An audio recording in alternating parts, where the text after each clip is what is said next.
instead of relying on captioning after the fact to make it more integrated. The problem with adding captioning after the fact is often the viewer is left to try to make the choice between reading the caption and watching the video. So what we're doing is, what you'll notice is we're providing time to read the integrated caption and then providing time to watch the animation so that the viewer doesn't have to make a choice. This is something that I think is unique and something that we're experimenting with. I don't know of any other entities out there that are creating media attempting to do this.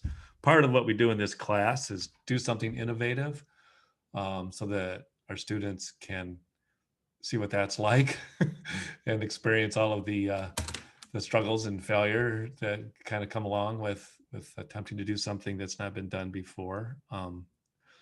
I think we are being mostly successful at it. And then also we're for sight impaired persons, we're working on creating a sound experience that is rich and that a sight impaired person could understand where they're at and what's going on just through the audio. And then we're also trying to create pacing so that people with various reading abilities in terms of speed will be able to keep up. So that's a lot to balance, those three things, while we're making these animations. And it has, I think most of the students could probably attest that it does make what we're doing a little bit more complicated, but I think they're really getting the hang of it. Any questions about that before we start to watch them? Okay. Oh, now we have Lisa. Lisa, did you just join us? Or have you been there the whole time? Yeah, I've been here a bit. I'm sorry. It's all right. I got this whole big grid of people in front of me. I'm trying to notice everybody. No big. Okay. So we'll start with, we'll work from the bottom up. We'll start with Shirley Chisholm. And well, let me see. We'll start with the Harlem Hellfighters. So I'm going to play these videos a little bit small on the screen because what I've noticed is if you don't have a really good internet connection, it might not play back smoothly for you. But if I play it a little bit small, like about 1/3 size, it will play back more smoothly for more people. So we'll start with intro. Here we go.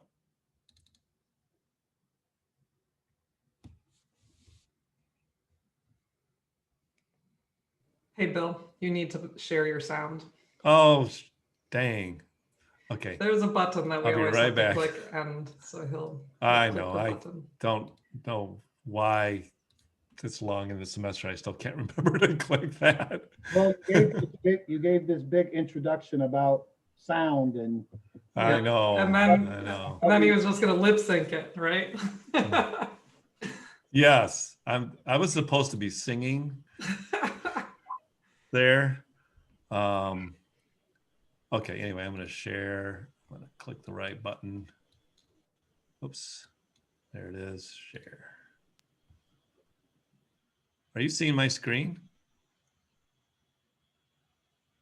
Oh, okay. Yes. Because I usually have a green box around it and it's not there. Because you're sharing your entire screen instead of just Chrome right now, Bill. Okay, that's fine. I don't have any delicate information over here. Okay, let's try this again. Now the sound quality is getting compressed by Zoom quite a bit. So just keep that in mind. It's overly compressed. It will sound better than this. They never lost a man through capture. Lost a trench or foot of ground to the enemy.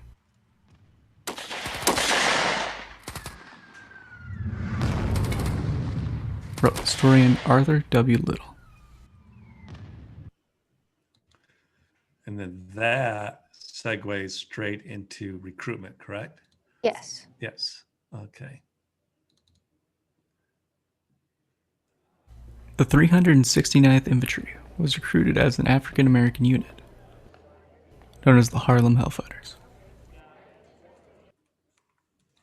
And then that segues into this. Trained in the South, they're segregated. Spent months as dock loaders, constantly confronting bigotry from the United States Army.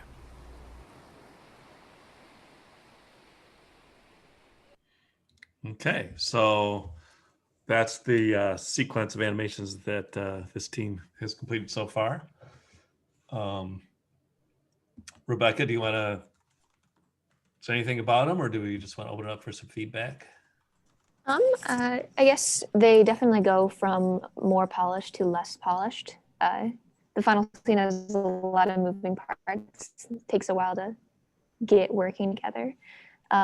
So, I mean, anything you guys want to say, I'm willing to change. Can you go back to the first one again? Mm-hmm. Um, Is there any particular? The- Do you want to just play the whole thing again? Please. Yep. They never lost a man through capture.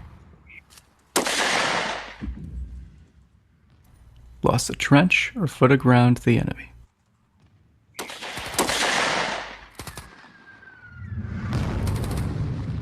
Wrote historian Arthur W. Little.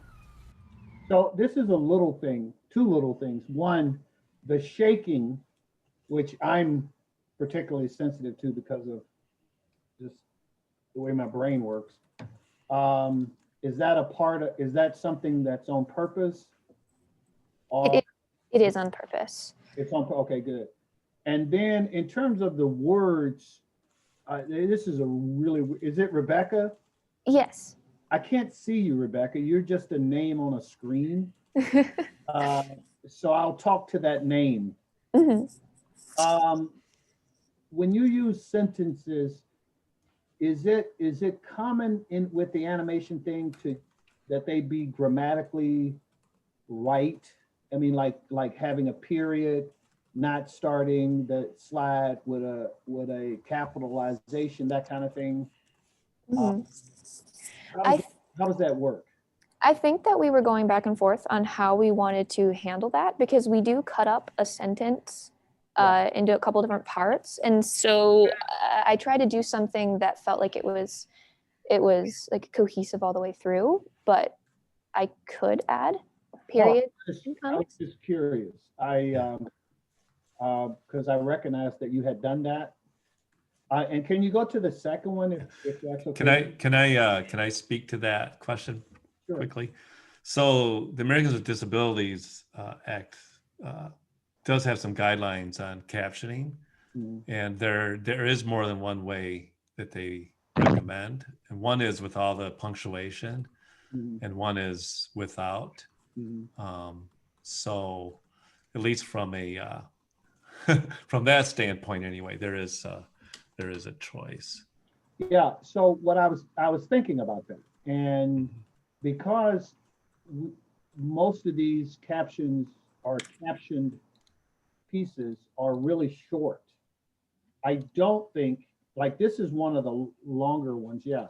I don't think it's as much of a issue as if you had like compound sentences with semicolons and all that other stuff. So, I mean, I think it's good that you're, going with the spirit of what they were trying to do, but I'm just trying to, that makes sense to me. Okay, so. Well, to your point, David, though, I mean, if this one right here says lost a trench, that does have, if you have a comma, so, you are putting punctuation in the sentence. So would it make sense to have the period at the end of each sentence? Yeah, that's a good point. So if you're going to have punctuation here, then you maybe have it there. Mm-hmm. So either have no punctuation or have all punctuation. Is that what I'm hearing? Well, I think so. Is it one sentence? So the actual sentence is they never lost a man to capture, comma, or is it a period? I can't remember what the actual quote is. It's a comma at the end of this. So Yeah, the thinking behind leaving punctuation off is that because the text is being served up in captioning sometimes in such a fragmented way that the punctuation can actually slow the reading down and cause a little bit of extra cognitive load and maybe even a tiny bit of confusion because you're not able to see the entire sentence and understand the whole structure. Yeah. It's there more to just kind of reinforce what's being said and have word versions of that as opposed to being presented as text that's primary purpose is to be read in a traditional way. Yeah. The times when you would probably choose to use the punctuation would be if you have whole sentences at a time on the screen, you know, Yeah. because we read those in a more traditional way. I suppose what I'm saying, common, is that you don't want to gain one thing, which is great accessibility, while losing something which is opening yourself up for criticism that is just grammatically wrong. And I don't know what if people read these and there's a relaxed set of standards. That's why I was asking, because if I didn't know anything about universal design, which a lot of people won't who watch this, and so they're just watching it the way, you know, anyone would. And so if they see a sentence that's poorly or incorrectly use of grammar, you know, it may throw them off. I actually liked Rebecca's option. I don't know how these things work, and I'm going to let this go, but the option of not having punctuation at all. And again, I have to be honest with you. I've never paid attention to that when I watched something that had words in it also. I think it's a fascinating point you're bringing up because a lot of what we do comes down to trying to understand the expectations of our primary audience. In this case, it could very well be teachers and students, educators, and they may have a different perspective than, let's say, the general public on this.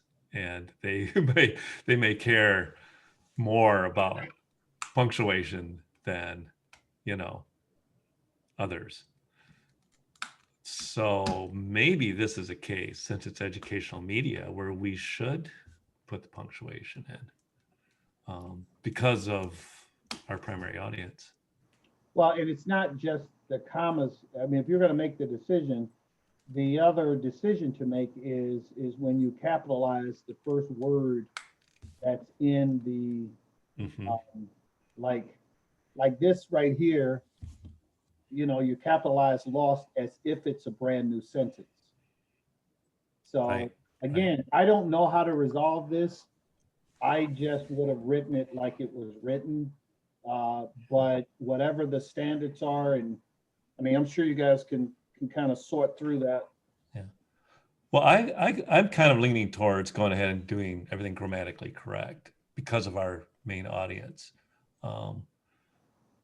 I feel like you made a really good point that there are going to be folks that are educators that are just really going to want the punctuation to be right because this is just something that we care about all the time, you know, and we're always thinking about, and it could just be distracting for them if you know, if we don't have that correct. So it's a very easy thing for us to do, I believe. You know, it's not a hardship. Do we have any students that want to weigh in on that? Becca, is that? I'm willing to try both no punctuation and full punctuation just to see what they look like side by side. I don't really have like a preference for the either. Mm-hmm. I don't know. For me, whenever I watch closed captioning, it's written pretty much how a script would be written too. So it does have the periods and commas and all types of things like when you watch it on television. So Yeah. I don't know if we want to uphold that standard as well. Yeah, I do think that's probably a little more normal. So I think that would be a good idea. Okay. Like I said, there is a standard that allows for not using it, but I don't know that many people are electing that standard, honestly. I haven't done a study to see, how many of doing one versus the other, but Only reason I know is because anytime I watch movies or TV, I usually have subtitles on. So mhm, mhm. Okay, well, shall we move on to the next ones? Well, can we watch those again? I just want to comment. I really do like. I seen that. Can we watch the other ones real quick? Mhm. I like the little subtle differences in shade of their color, which I appreciate that. And then Trained in the South, the there's segregated. little subtle differences in their appearance. So there's like a guy who's got no hair, then a guy with hair, and so I definitely appreciate those little subtleties. So I wanted to let the animators know that. So Oh, good. Well, thank you. All right, and then I believe that's Green and Elliot that's working on those. The 300 yeah, I think it's good. all right. I don't know what happened there. Okay, so let's roll over to Leontine Price. They put a composite together. This is the right file, is that correct? Yep. Yep, okay. One of the things about this extraordinary instrument that I have is the blackness in it, the natural flavor. It's something extra, exclaimed Leontine Price. At age 9, she was inspired by a virtuoso black singer, Marian Anderson, who could only play in segregated halls. It's hard to hear from this colored balcony up here. Leontine went to Juilliard School of Music in New York City. Price's student performance, including the premiere of Hermit Songs, led to her big break in 1955. How did that colored girl get in here? The NBC Live Opera Theater series chose Price to sing in Puccini's Tosca. She was the first black artist to appear in an opera on TV. The NBC affiliates in 11 cities in the South refused to show a program featuring black Tosca and her white lover. Nope, we're not going to air this. Price noted, "It was a breakthrough for me, but my state didn't carry it." Okay. It's the first time I've seen that all put together like that. Well, I love the background music of her singing the whole time. That's really, really, really good. I like that a lot. What is that person on the screen next to the that saw a silhouette? What is that? This here? No. This one. He's like the director or something, probably like the TV producer. Yeah. I would assume. All right. So again, this is going to be weird, but can you play that again? This time go slower. That's a joke. One of the things about this extraordinary instrument that I have is the blackness in it, the natural flavor. It's something extra. You can't stop. I So can stop. again, with just just a little grammar thing, you wouldn't need those elliptic things on both of those. Like you ended the one with it. You start over, right? Go ahead. I think this text starts So here. right there, you have the 3 dots, right? So you wouldn't need those to start the next one.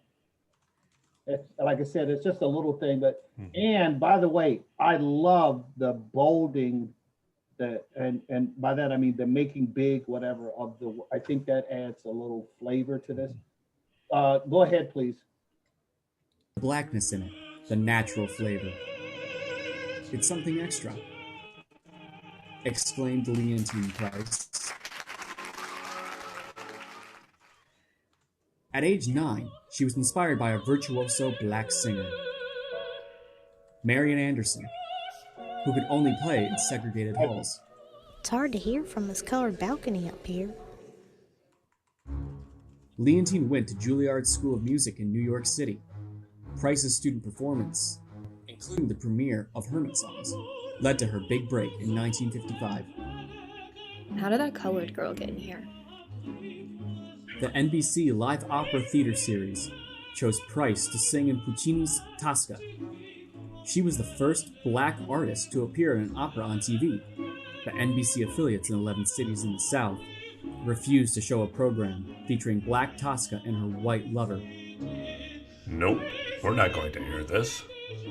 Price noted, "It was a breakthrough for me, but my state didn't carry it." Yeah, there's a lot to like about this.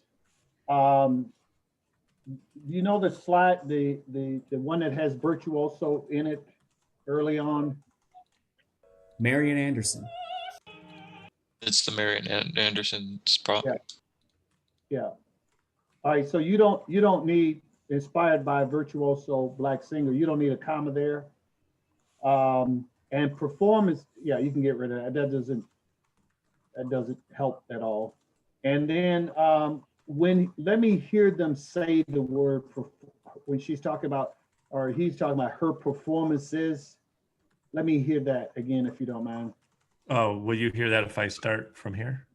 No, it's when, okay. I'll try from here. Exclaimed Leontine Price. At age 9, she was inspired by a virtuoso black singer, Marian Anderson, who could only play in segregated halls. It's hard to hear from this colored balcony up here. Leontine went to Juilliard School of Music in New York City. Price's student performance, including the premiere of Hermit Songs. You don't hear that as performances, you only hear it as performance. And if you do it again, you'll see what I mean. So when I first heard it, I thought this was just talking about a singular performance, and she's talking about performances as the words say. New York City. Price's student performance, including the premiere of Hermit Songs, led to her. I would say this is what we call scratch audio. One of our students, who I think had to leave, but he did that. We have our professional voice artist is going to record it this weekend, and let's hope that they say it correctly. But okay. Yeah. Well, back to grammar. Is the comma supposed to be within the quotation? Yeah, it should have been inside. Yeah, because there's two of those things where there's a quotation for the hermits or for the title of the song. You can keep playing from there. From here.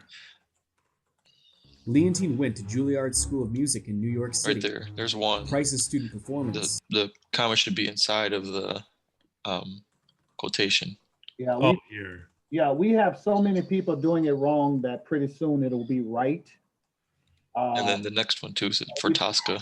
Yeah, we'd prefer if it weren't like that. I actually love this. And the little I mean, I kind of write like that, where I have like a voice talking and saying what, like, so like the little black girl, if this was one of my short stories or essays, it would have been, I know damn well I'm not sitting up here in this freaking, and so this, you're not going to actually say it like that. So I love the way that, can you play that again though, so I can make sure that I love it as much as I think I do? Why don't we just not play it and you just love it? Okay, I'm kidding. We'll play it. Who could only play in segregated halls. It's hard to hear from this colored balcony up here. Yeah. So those are put in there. So this is a good, I think, example of universal design. So we put that in there so that a sight impaired person would understand what's going on. There's a kid in a balcony, kind of give them a visual. Mm-hmm.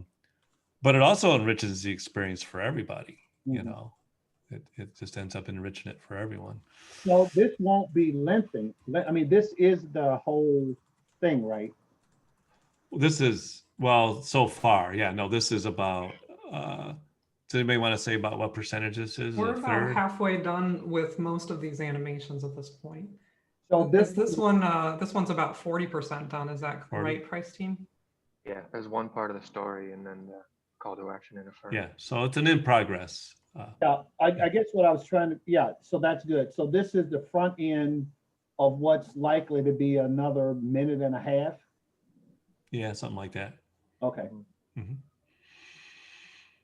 Yeah. So what we're seeing is an example of how punctuation can be tricky when you're trying to work with what we call designed type in motion graphics, where you're trying to do some designy, some artistic things with the type.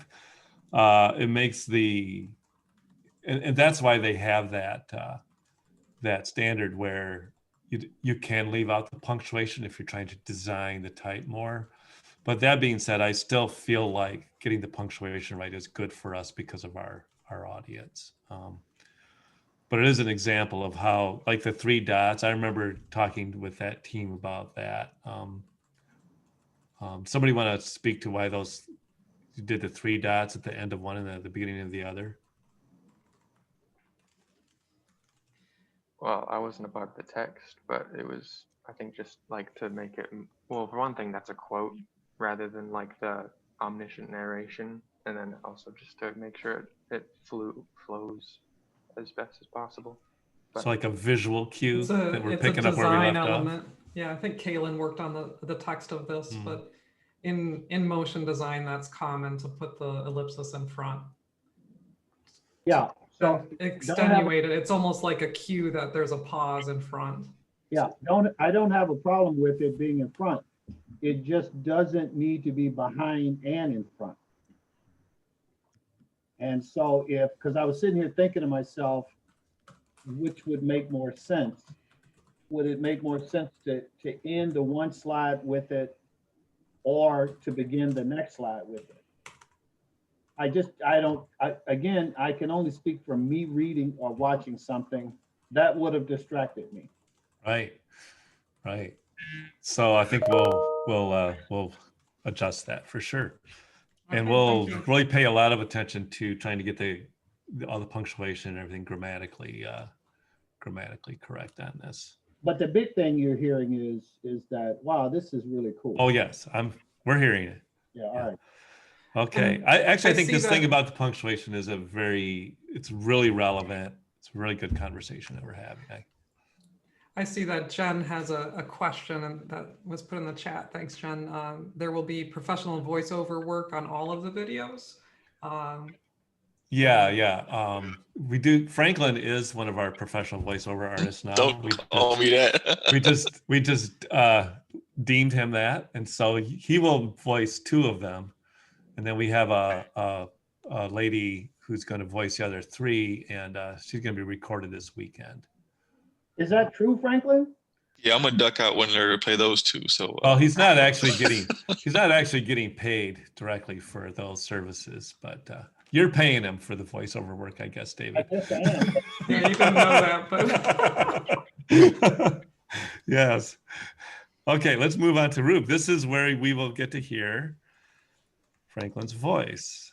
Oh, you shouldn't have told us. You should have just. Oh, you don't think you would have recognized it? you're going to hear Rube Foster is really what you're going to hear. Right. The Okay, essence of him. here we go.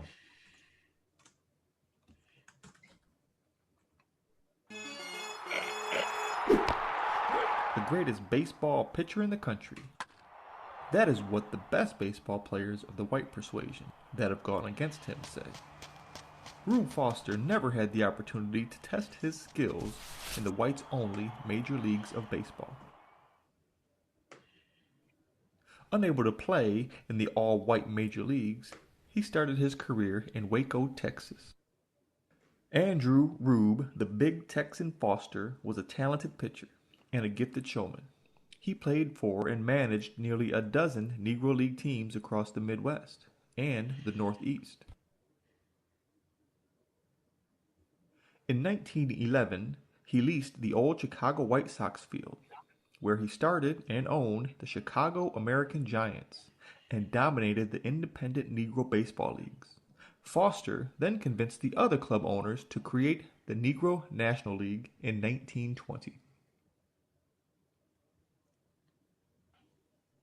Foster served as president and treasurer of the league, while still being the owner, manager, and sometimes player of his own team.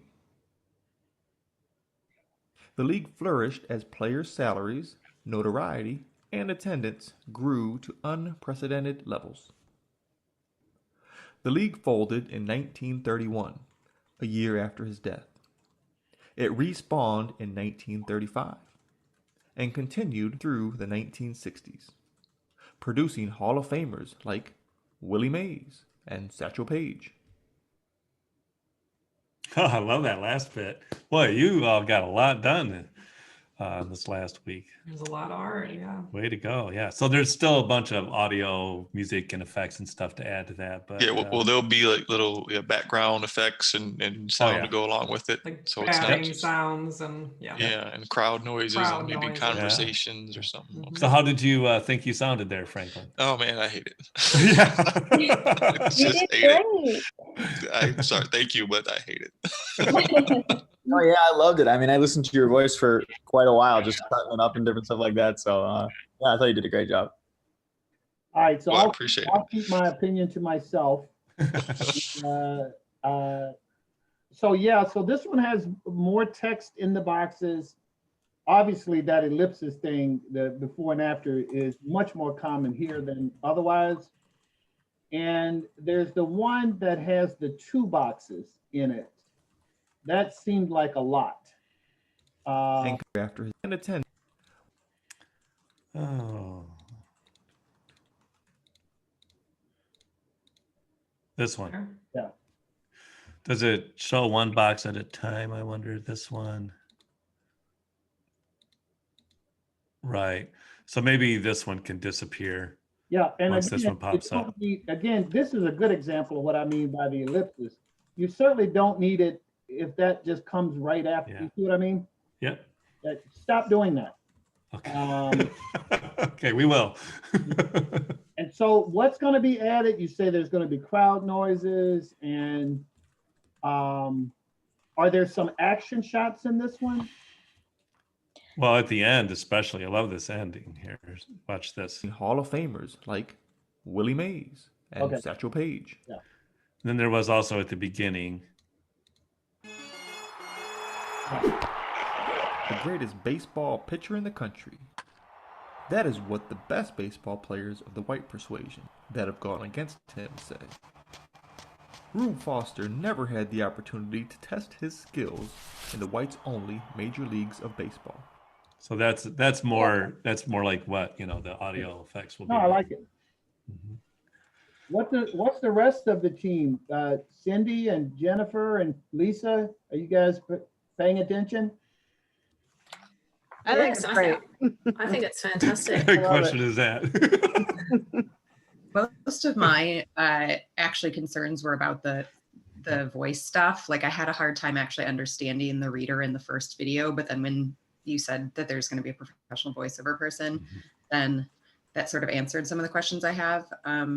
Franklin, I think you've given us all a lesson in enunciation with this video, which is really important when you're like sometimes with stuff like this, projects like this, I will isolate and only look at one area at a time, like only listen through one playthrough or only look through one playthrough to experience it, by turning my other senses off. And I'm excited about the professional voiceover work because I think the enunciation for it is really important to help move us through the story and give the right tone that matches the graphics. But from a visual end, I think they all look gorgeous. I gotta jump over to another tab real quick here because I might need to download something while we talk. Alex, I'm seeing your note. Is that this file or? So Garrett's breathing Does that look device like from it? a reservoir. yeah, looks good, I guess. Okay, good. We're all set. Sorry for the. I just didn't know if it needed to be downloaded or not. No, it since looks you're- like You just pause on him like throughout, just real quick. All right, another one. Okay. Okay. All right, so one of the things that kind of jumped out at me was he just looks angry or stern, or I guess, you know, maybe that's the pictures that he took, and it's competitive or it's whatever, but it just, you know, baseball is still a game, and the black ball players have fun too. And so it's just a general feeling, you know what I mean? It's not something I can put my hand on. That's why I was, and again, this is not the whole thing, but he, from what we know, was a very serious guy, but I don't know on the baseball field that he didn't have some fun. Yeah, I don't know. I mean, I was reading a lot though. He was all about business, and they talked about the training regimens that he put the team through, and so he was a real disciplinarian as a coach as well. So it kind of fits his personality, as from what I know from reading about him. Well, and I'm not saying that's not accurate, but even a hard ass smiles sometimes. And Cindy's evidence of that, I think. I'm evidence. Hey, I made Cindy smile. Sometimes. All right, just an observation. Yeah, we'll take note of that and see what if there's some opportunity moving I think forward. there's probably opportunity for some, yeah. How many are there still a couple of scenes left, Leah, or is this all of them? That's it for the intro and story. We just Okay. have the affirm, connect, and Yeah. call to action left. Maybe we can look for some opportunities in those segments, huh? Mm-hmm. Okay. Well, also, if we have time, which I suspect we will, because we're kind of almost done, there are some things I'd like to fix, and I'll add those to the list. Okay, fantastic. And I'm not suggesting some big chicken shit grin. But Right. Did I make her laugh, Dan? Who is this I'm talking to? I don't see the people. You're talking to Leah is Leah? the lead on that. Yeah. Did you smile when I said that? Yes. I'm looking at your cartoon picture up here. Yeah, which, I mean, that's always smiling, so. Yeah, okay, all right, let's go with that. Okay, We're having Halloween profile picture day, David. good job. Yes. All right. Let's see. Shirley.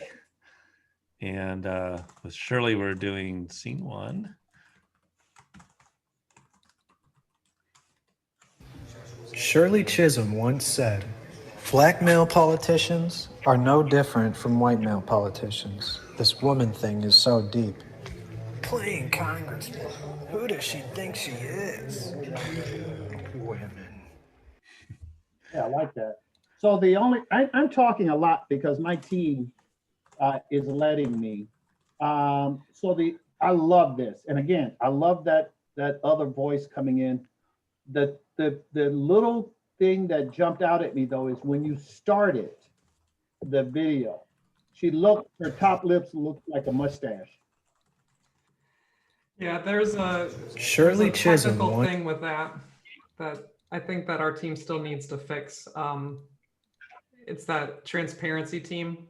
Yeah. So this is why I mentioned that, because she was often insulted and suggested that she wasn't a real woman or that she was gay or whatever. And so there was always that foolishness out there masculizing her. And so I don't want to inadvertently tap into that. I had 2 comments about this one. I'm one of those people that if there are words on the screen, I tend to read them more so than listen, I think. And it could just be the size of the screen I'm looking at here, but I felt that we were zooming out too quickly and the words were still being read in the little bubble, but were so small that I was having trouble seeing them. Is that right at the very beginning? Yeah. Let me play that back. Shirley Chisholm once said, "Black male politicians are no different from white male politicians. This woman thing is so deep." Like right here is a little small. Yeah, I just felt that I was Right. still reading the Right. text as it was Mhm. moving out. And the second thing is, what are those very faint orange lines around her? They, Right. Somebody on when the I team want to saw speak them, to I that? thought they were stinky lines, right? Like So indicating that. sorry. So for the animations, they're a little bit, I think, more subtle in other animations that you saw today. But they're supposed to be these kind of expressive kind of lines that we kind of have throughout, kind of connecting all the animations together. And that is a representation of what those are supposed to be. Okay, so are these her expression lines or from the audience? Or? Yes, those are hers. I agree. Like I like didn't even movement? think about the color, honestly. But yes. It's supposed to be like her impact on the world, on the audience. We probably need to move them out. I think Cindy is thinking that they're going up because of their direction right now, maybe. Yes. It's that they're stink. We should not have that feel like that. So we'll have to address that, Cindy. Okay. Well, one thing that I've noticed is, sometimes you make plans, and then the plans end up being difficult or not making as much sense as you thought they would when you started a project. And I think these sort of energy lines may be in that category. I've noticed that a lot of the animations didn't really include too much of that, just a little bit, because I think that once we started to try to execute, it was starting to feel forced, putting these kind of energy lines in there. And I think a lot of the animators and artists just kind of ended up leaving them out because they just didn't make sense. And so maybe we need to do is just go ahead and remove ones that we have to work that hard, to make sense. Sometimes, like I said, sometimes plans don't work out, ideas don't work out. This might be one of them. Yeah, I too was distracted by the kind of the little cloudy things. I had the same reaction as Cindy, that it was like kind of connoting, a smell or something emanating from her. Well, we will definitely adjust it. We hear everybody on I think the animation works without them, really well. Okay, you want to watch another one? Yeah. by these folks. So let's go to here, scene 2.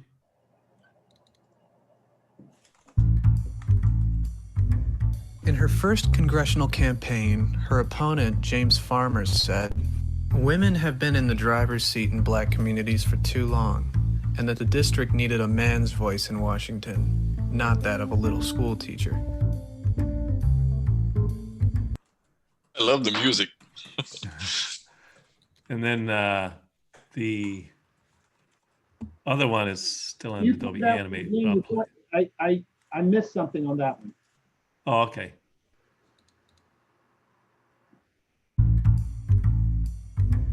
In her first congressional campaign, her opponent, James Farmer, said, "Women have been in the driver's seat in black communities for too long, and that the district needed a man's voice in Washington, not that of a little school teacher."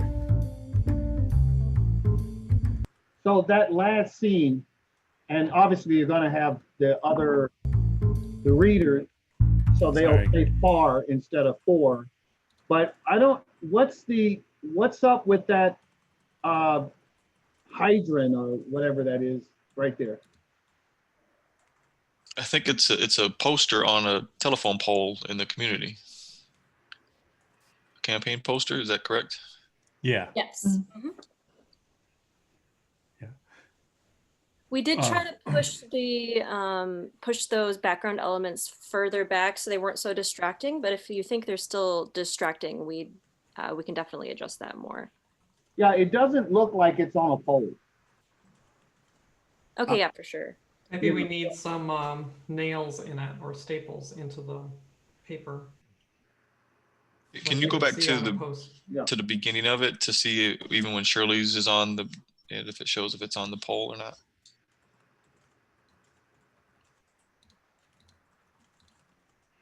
And this one comes and replaces it. Her opponent, James Farmer, said, "Women." Would it work better, like to maybe start out larger and zoom in so that way you see more of the poll More of a need an establishing at the shot. start? Yeah. Yeah. Maybe an establish, maybe pull out further here, and maybe a And little wood grain on the pole or something. Yeah, and staples or nails like Yeah. Susan Yeah. suggested. Yeah. Or pulling the buildings in a little bit more too, then you would have more of the street context view, seeing the sides of the buildings. Right, that's what an establishing shot would do, right? There is a the You next have a one. scene of the, yeah. Next one does actually reinforce it. Let me play this. It goes off, and then a car will run over it. This scene's in progress. Yeah. But that will also reinforce it. It's on the Yeah. pole because it comes flying off. Okay. And then Shirley runs over it with her car. Or she will. It's not quite, like I said, this one's in progress. So but yeah, that's all good. Yeah, no, I like it. All right. Let's head over then to Garrett Morgan.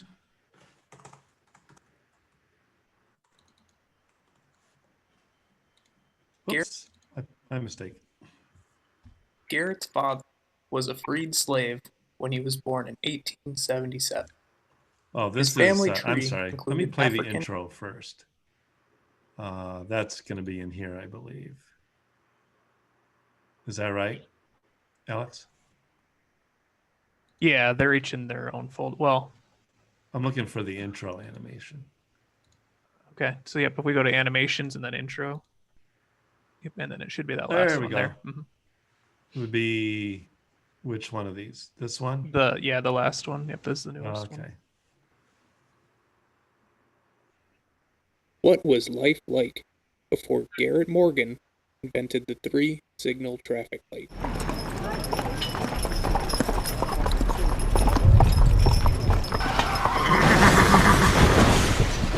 It was like that. Really? You like that one? No, I mean, I'm just wondering if that's true. Did people just run into each other like that? Oh, yes, they did. It was, the streets were utter chaos. Okay. Yeah. Yeah.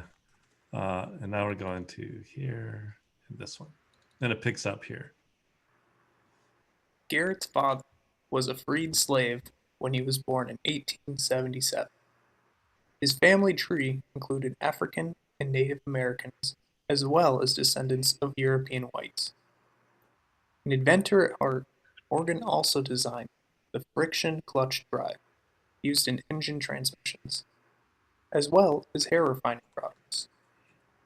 In 1912, he invented a breathing device that protected the wearer from smoke and gas. Though he had to hire a white actor to pose as an inventor during presentations, he used it himself to rescue workers from a reservoir after the Cleveland Waterworks explosion disaster. The breathing device became precursor for the gas mask used in World War I. Okay. So this one's in progress. Right. Yeah, this one's still being animated just because it is such a large portion of our animation. Can you back up to where he used the gas mask in the explosion? He was pulling Breathing people device. out because A white the, application. looks like the text is right Oh, over his to rescue right over his workers. face. It is. Yeah, that does need to be moved. Yeah, right there. It's gonna go right over his face. Yeah, I'll raise that up so it's actually over them. And again, as far as punctuation is concerned on all of them, are we gonna make sure that we do them as sentences or? Yeah, we'll make them all grammatically correct. Through the Yeah, whole series. I think I capitalized each of the starts just because, but I can change that, no problem. Then what are the ideas for like the background VO? Oh, right. Yeah, we don't have any additional sounds in here quite yet. So for the beginning portion, we're going to start music after that crash. So we'll kind of slowly start up with some music. I'm not sure if we have that picked out yet or not. Somebody, yeah. So I'm the sound person. My name's Amber. So we found some really good like old timey music that we're gonna be putting in there. I know for the boat scene, I did find some like water effects and some like sizzling fire.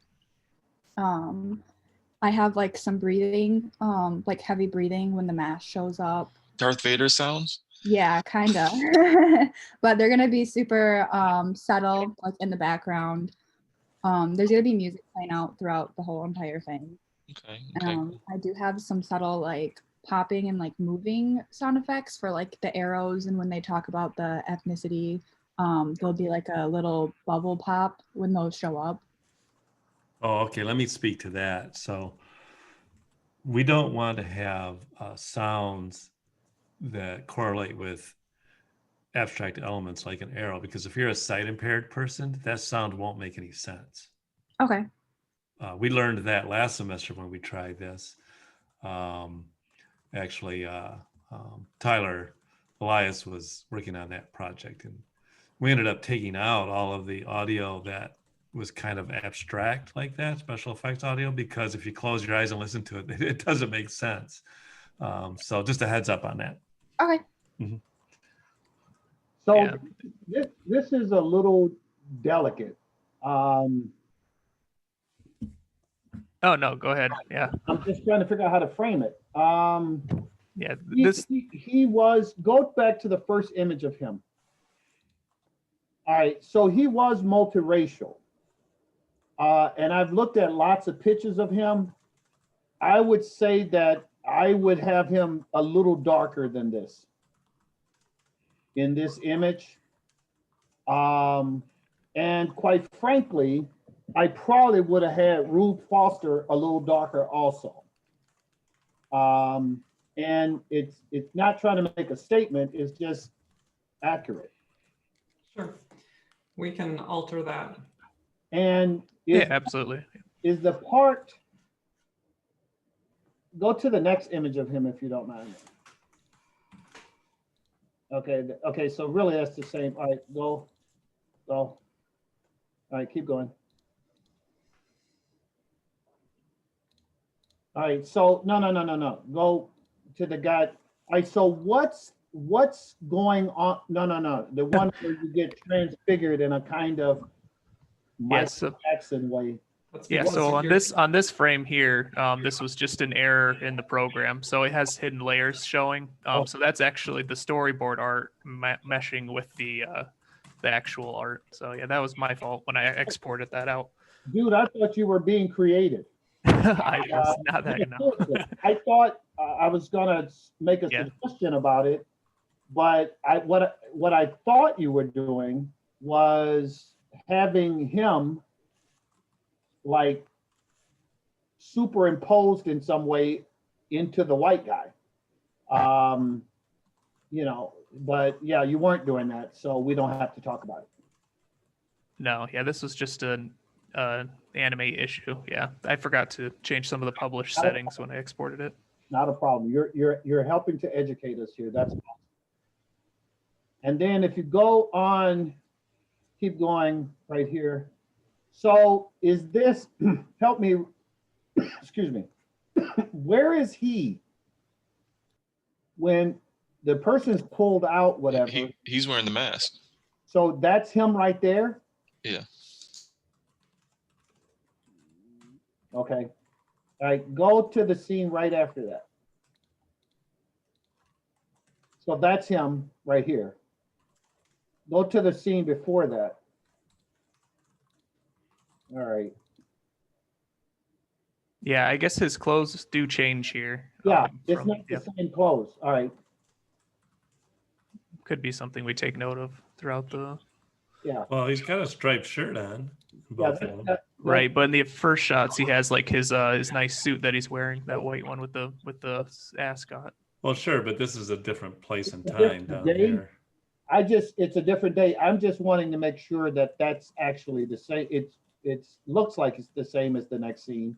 Yes. Yeah, there is a portion where he puts the mask on somewhere in the middle there. That hasn't been animated yet, so it's not too clear right here. Yeah. Yeah, that's what I'm talking about. So the implication was that it threw me off that he's not wearing this when he pulls out of the water, even though it's a different date. Right. Or is it? Or whatever.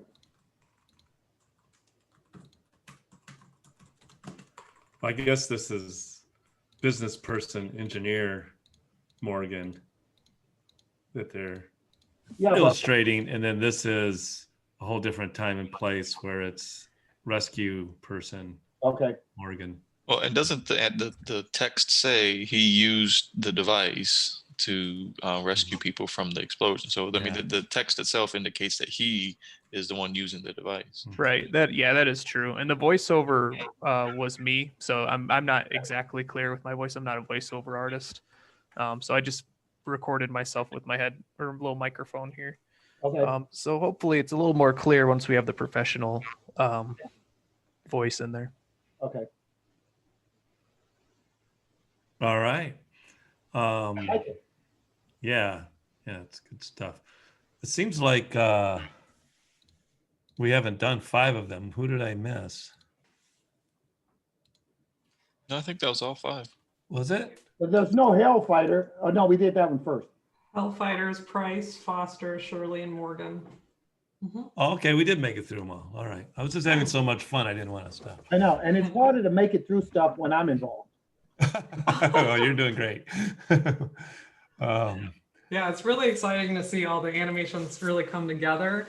They definitely are in progress. There's still the professional sound to put in that will make a big difference with all the environment sounds too.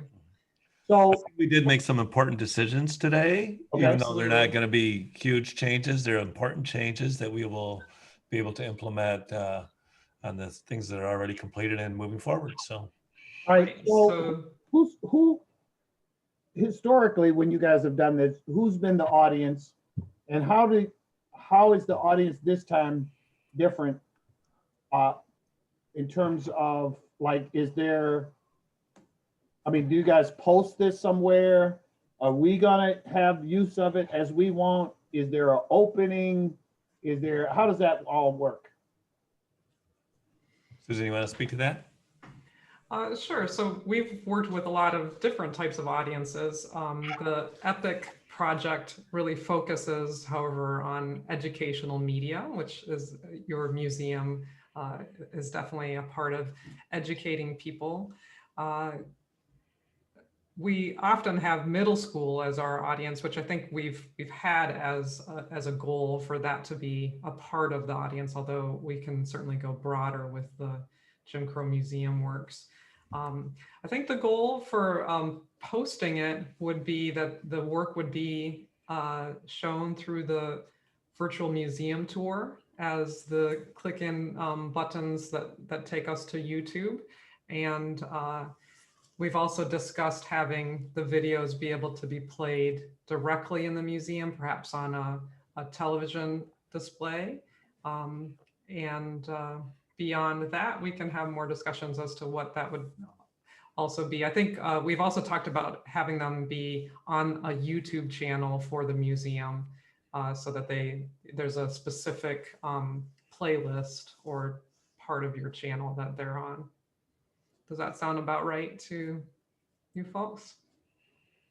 Yeah, I think we were looking to doing QR codes in the museum. So maybe not have it on a screen in the museum, but have a QR code so people could play them on their own device.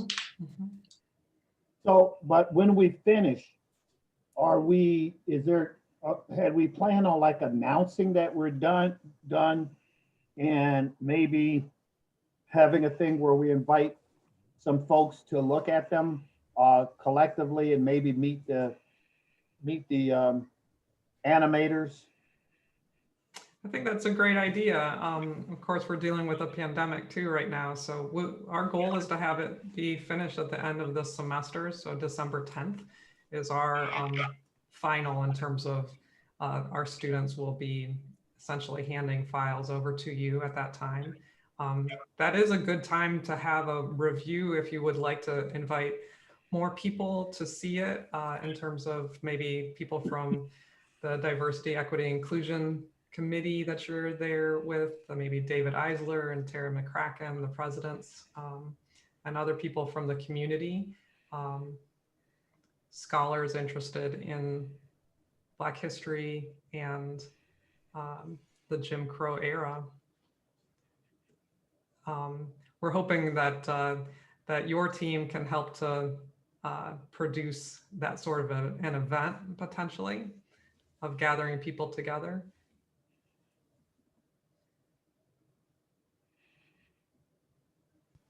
Yeah, I think we could work on that on our end and set up a date. We would just have to figure if it would be during business hours or, you know, some sort of like event at five or something like that. But yeah, I can work with Patty to help coordinate that. Okay. Our last day of classes for this class is December 10th. So keeping that in mind somewhat. Do you all watch them as a class as well and give each other critique and feedback? Oh yeah.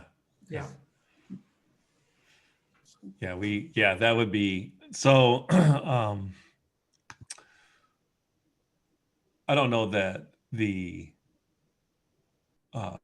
let's say official launch party, let's call it that because that sounds cool. And there might be champagne, but I don't know that has to coordinate with our class period. Right. Because I think doing something, this is prime time for faculty and students, 12:30 on a Tuesday or a Thursday. I mean, that people will be busy being in their own classes. So it might be better to do it, over the break anyway, where more folks can attend. And well, we can sort through that. I didn't know if you guys had something already in mind, but we can do that. I'm also thinking that if you guys aren't burned out on us, maybe you need to take a break, whatever. But us at some point doing something very similar on either some of the Kindle folks that we found who have done some amazing things in the culture, and or some women in Ferris's history who've done some pretty cool things. Because, and again, I'm not trying to commit you to something. No, we're looking for continuation. We'll be teaching this course next semester too, Franklin, David, everybody. And so we're hoping to be able to collaborate with you again next semester. Brad Yarhouse is the other faculty that will be teaching the course with me. And he has some ideas too, but I'd like to continue to do some sort of collaboration, whether it's Achievers or another group within your museum. Probably the easiest way to do next semester, if this fits within your vision, would be to actually do more Achievers and kind of fill that section out. Mm-hmm. And then that would give us all next summer to plan, because you saw the planning that went into, and you were involved in it, and we really appreciate it, to do a whole, a different kind of project. So just food for thought, if we could just spill this right over the next semester and do more Achievers. Okay. Would be, because we're all theoretically we'll know what we're doing by then, and we'll be able to segue right and keep rolling with it and fill that whole section out. One thing you said, this has been wonderful. Very impressed. Looking forward to getting to the finish line. Very excited about future collaborations. The one thing you said that was very disappointing and disheartening was you mentioned champagne.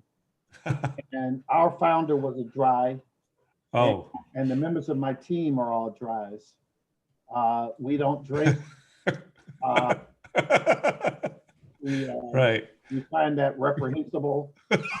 And so, that if we can find a way to work around these sort of hedonistic Philistine, approaches to life, I think we can do. Maybe we can just pick up one of these green Halloween bottles here and have that instead. Well, from my witch's brew, David? Sparkling water it is. I don't, Sparkling water. I don't know what's in a witch's brew. So. All right. That's good. All right, that's a great place to leave it. All right, thank you all for all of your feedback. We really appreciate it. There's definitely adjustments that we're going to make, and we'll work on those, and we'll show you. I have a document that I've made for our students, and I put it in the chat for you to review. So I just want to say thank you to the students for your work. This is really, really good, and I'm very impressed, and you guys are doing a great job. So same. Thank you. I second that. Thank you. Yeah. And Bill and Susan too, I guess, but doing all right. you guys are okay. Okay, JCM team, now you have an assignment, which is to find like 2 to 5 more achievers for us to work through. That won't be hard. Yeah. All right, have a good day, Frank. I'll see you at 3, I guess. Yes, sir. All right, All right. See you all. All right, bye everyone. Thank you. From JCM, students stay on, all right? Did I just hear him call Franklin